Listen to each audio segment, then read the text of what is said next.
esta legislatura y tiene, entre otros objetivos, intentar que la montaña se acerque a todo aquel que tenga las necesidades específicas de acceso a la montaña. Hay un sistema de silla adaptada a la actividad de montaña, que es la silla Yolet, y es un poco nuestra joya de la corona, ¿no? Intentamos que todo aquel que tenga esa necesidad específica tenga a disposición suya una silla a la que poder tener acceso a la montaña. Utilizamos barras direccionales para ciegos, en fin, todas las herramientas que tenemos para intentar que todo el mundo que quiera tener acceso a la montaña, sea cual sea su necesidad específica, tenga acceso a ella y pueda llegar.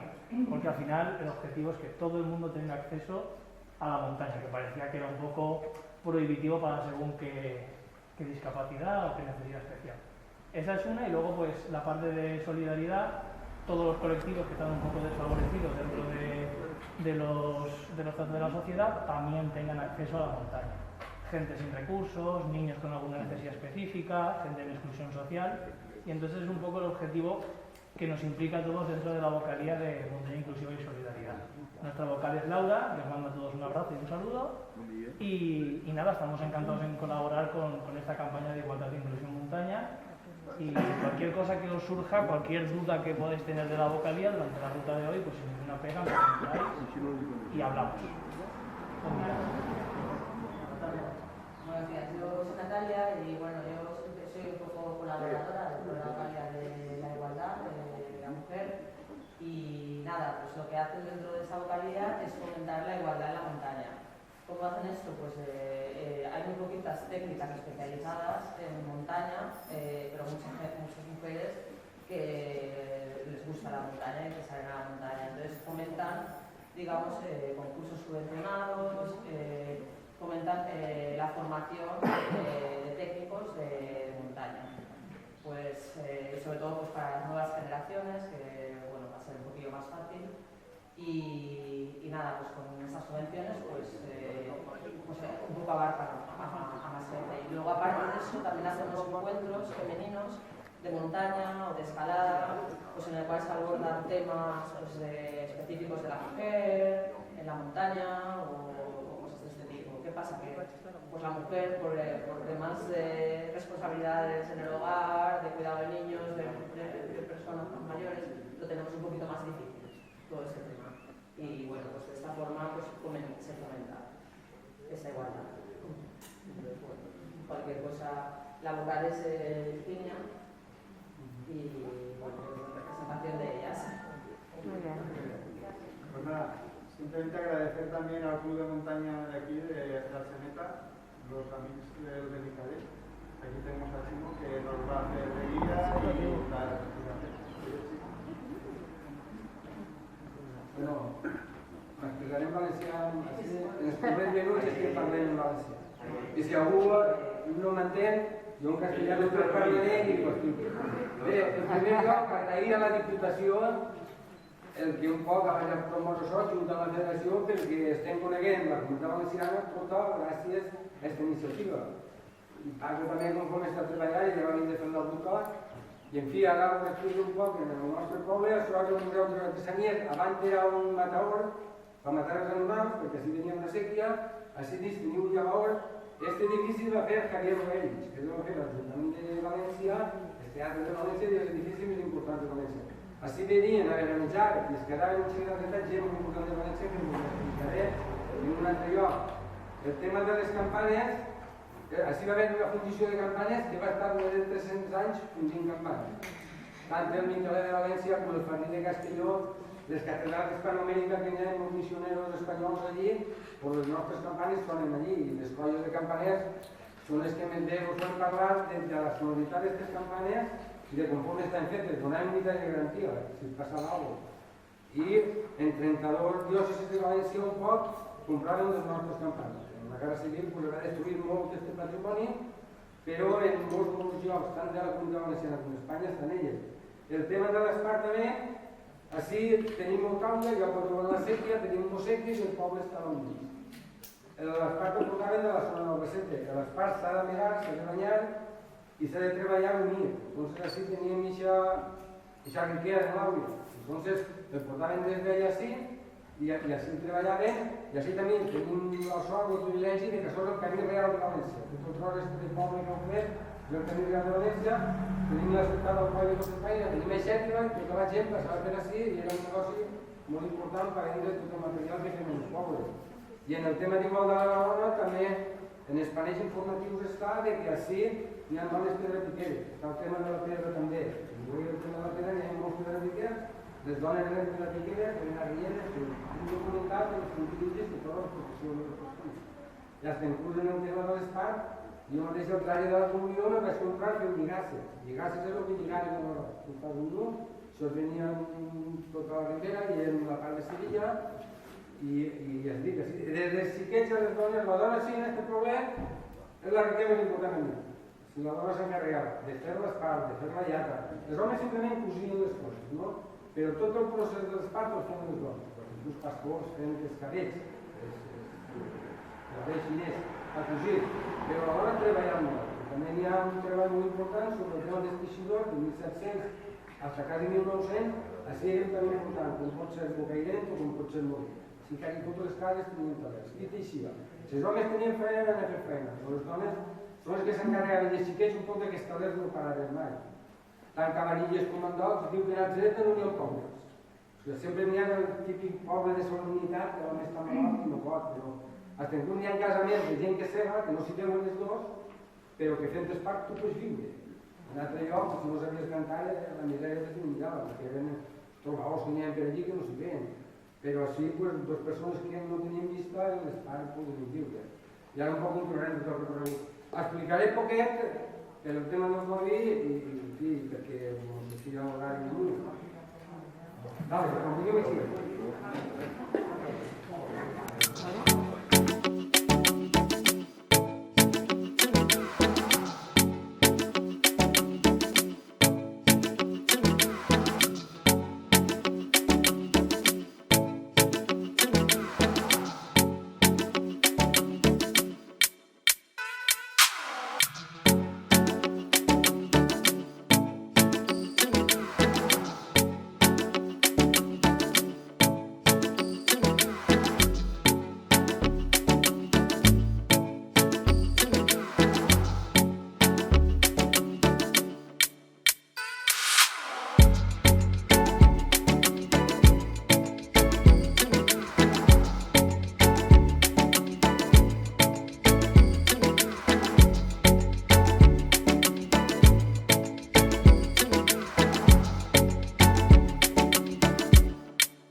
Va, ponen la cara y ya pero va.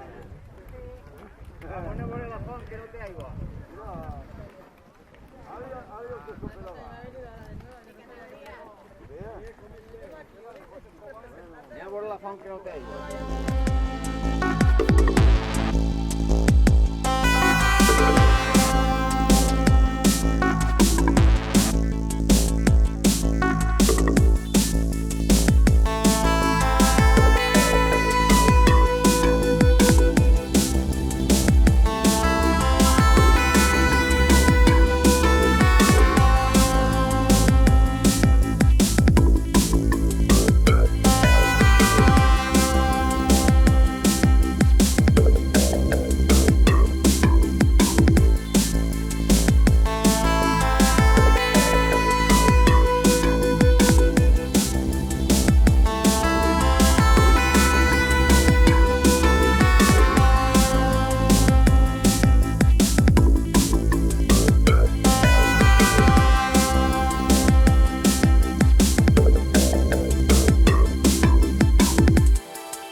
Le han cridat per telèfon.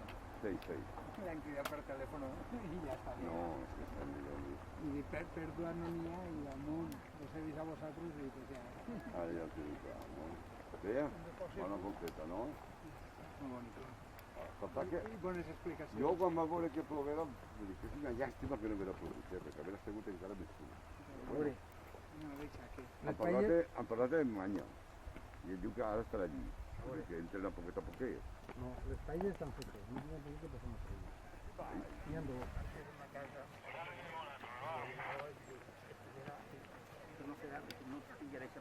Enrique trobo bé. Enrique trobo guapet. Sí. Quatre voltes. Enrique trobo guapet. Vostè passem per mercat per un cartó. No, ella entendrà. Hola, pues. Bon dia. Ara va, això s'acaba. Y entonces te lo dan o no te lo dan, o te envían o lo que sea, ¿no? Ahí no, ahí también es igual. Ahí también Bueno. Claro. Hòstia, m'estacava jo dins i em venia per ací. Xafava. Saps? Bueno, vinga, va. Ala, va, guia. Ale, va.